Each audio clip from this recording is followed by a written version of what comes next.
And for more on the prospect of a third wave, joining me now is communicable disease expert Dr. Bharat Pankhania. Dr. Pankhania, do you agree with Alison Pollock on mass testing, an expensive waste of time and resources to test people who aren't sick?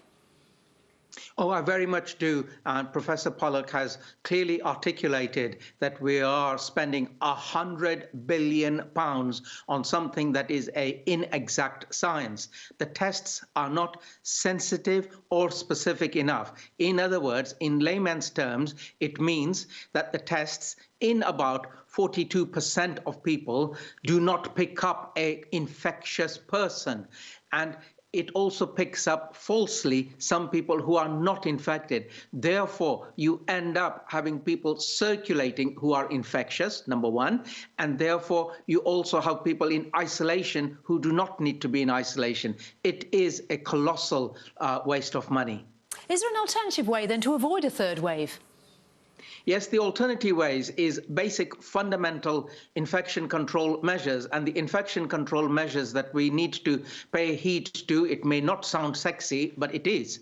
The Japanese 3 C's, which is avoid getting close to people, avoid crowds, and avoid closed indoor places with poor ventilation. If you were to apply those measures, as well as consider, the hands, the face, the space that we often talk about but don't want to really address it, you are in a much better place compared to wasting money on a test that is inaccurate and costs £100 billion plus. That's an incredible amount of money, isn't it? Meanwhile, though, even with a third wave, if most vulnerable people are protected, they've had their jabs, do we have much to worry about?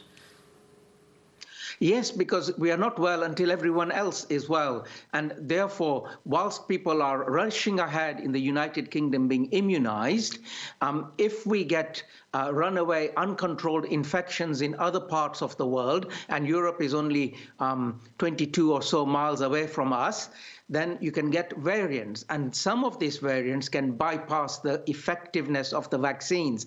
And that puts us back to square one with reformulating the vaccines. So the strategy should be infection control, suppress infections, immunize, but immunize globally. So therefore, in the UK, deaths are well down. If the government's following the data, everything by what you're saying then shouldn't be open right now, should it?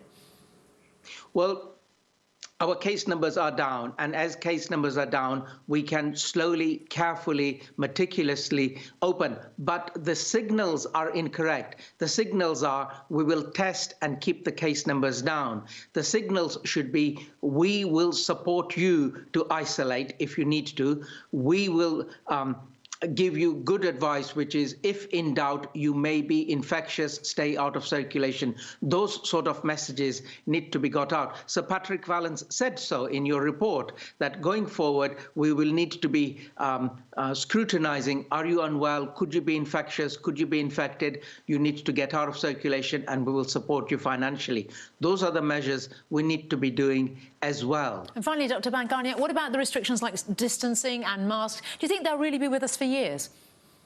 They will be with us for some time, and at least I see that until the viral load globally is down, I'm afraid social distancing and keeping away from indoor crowded places will be part and parcel of our lives. Indeed. We have to exercise caution, don't we? Dr. Bharat Pankhania, thank you very much.